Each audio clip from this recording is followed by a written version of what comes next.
Selama setahun memimpin DKI Jakarta, popularitas pasangan yang lebih dikenal dengan Jokowi Ahok ini masih tetap terjaga. Pemerintahan yang dipimpin pasangan ini tampak berlari cepat mewujudkan janji yang mereka tawarkan saat kampanye dulu. Demi Allah saya bersumpah. Demi Allah saya bersumpah. Konsep Jakarta Baru yang dirumuskan Joko Widodo dan Basuki Cahayapurnama merupakan janji yang harus mereka wujudkan. Pasalnya, konsep itu diharapkan mampu menjadikan Jakarta sebagai kota modern yang tertata rapi, menjadikan Jakarta sebagai tempat hunian yang layak, memiliki masyarakat yang berkebudayaan, serta pemerintahan yang berorientasi pada pelayanan publik. Sejumlah aksi kerja pasangan pemimpin Jakarta ini pun tampak berorientasi pada konsep tersebut. Lihat saja keberhasilan Jokowi menata pasar Tanah Abang. Pemindahan pedagang kaki lima di kawasan yang dulu dikenal sebagai salah satu daerah paling kusut di Jakarta itu seolah memberikan harapan adanya perubahan kondisi ibu kota di masa mendatang. Selain tata kota, persoalan yang selama ini juga melekat kuat sebagai bagian dari citra buruk Jakarta adalah persoalan banjir. Topografi Jakarta memang membuat wilayah ini tak dapat menghindarkan diri dari risiko banjir. Kondisi ini diperburuk dengan perilaku warga, seperti membuang sampah ke sungai dan ahli fungsi daerah tangkapan air. Untuk mengatasi banjir, sejumlah program yang tengah dijalankan antara lain normalisasi Sungai Ciliwung dan pesanggerahan serta revitalisasi sejumlah waduk, seperti Waduk Pluit dan Waduk Riario. Untuk Waduk Pluit, sedang dilakukan penggalian hingga kedalaman 7 meter. Dan luas Waduk Pluit yang saat ini 60 hektar akan diperbesar hingga mencapai 80 hektar. Dengan demikian, total daya tampung Waduk Pluit sebanyak 5,6 juta kiloliter air. Sedangkan revitalisasi Waduk Riario masih terkendala karena dari total 26 hektar luas lahan Waduk Riario, ada sebanyak 2,1 hektar yang masih jadi sengketa antara PT Pulau Mas dan keluarga besar Adam Malik.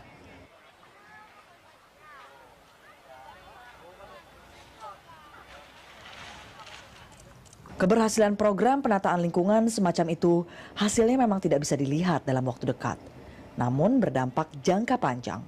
Tak heran apabila publik cenderung menilai buruk program-program seperti ini. Sementara di sektor layanan transportasi umum, Jokowi memang sengaja menggenjot pengembangan mode transportasi umum massal untuk mengurangi kemacetan. Aksinya terlihat dari upaya menambah armada bus Transjakarta. Sayangnya upaya itu belum dapat direalisasikan secara sempurna akibat kendala anggaran.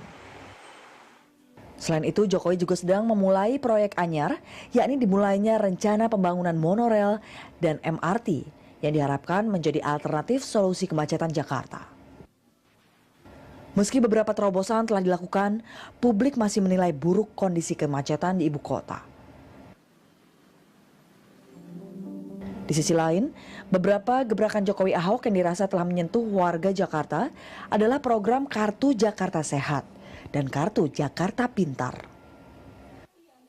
Tujuannya, pemerintah ingin meringankan beban hidup warga DKI Jakarta, terutama yang hidup di bawah standar hidup layak. Program percontohan Kartu Jakarta Sehat yang telah diluncurkan sejak 1 tahun lalu terbukti sukses.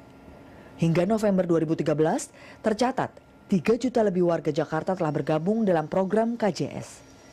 Jumlah itu belum mencakup semua warga Jakarta yang berhak mendapatkan KJS, yakni sebanyak 4,7 juta jiwa. Sementara Kartu Jakarta Pintar khusus dibagikan kepada para siswa yang berhak dalam bentuk rekening biaya pendidikan di Bank DKI senilai Rp240.000 per siswa kurang mampu per bulan. KJP pertama kali dibagikan 1 Desember 2012 pada 113 sekolah. Dan selama 2012, sebanyak 10.406 KJP telah dibagikan secara lancar. Sayangnya di tahun ini pembagian KJP mengalami keterlambatan karena sebagian dana KJP berasal dari hibah dana operasional gubernur dan wakil gubernur DKI Jakarta. Padahal idealnya menjadi dana operasional dari pos anggaran lainnya. Jika pemerintahan Jokowi mampu secara konsisten mempertahankan kinerja seperti yang ditunjukkan selama ini, bukan tidak mungkin popularitas dan persepsi publik terus meningkat di sisa periode kepemimpinan.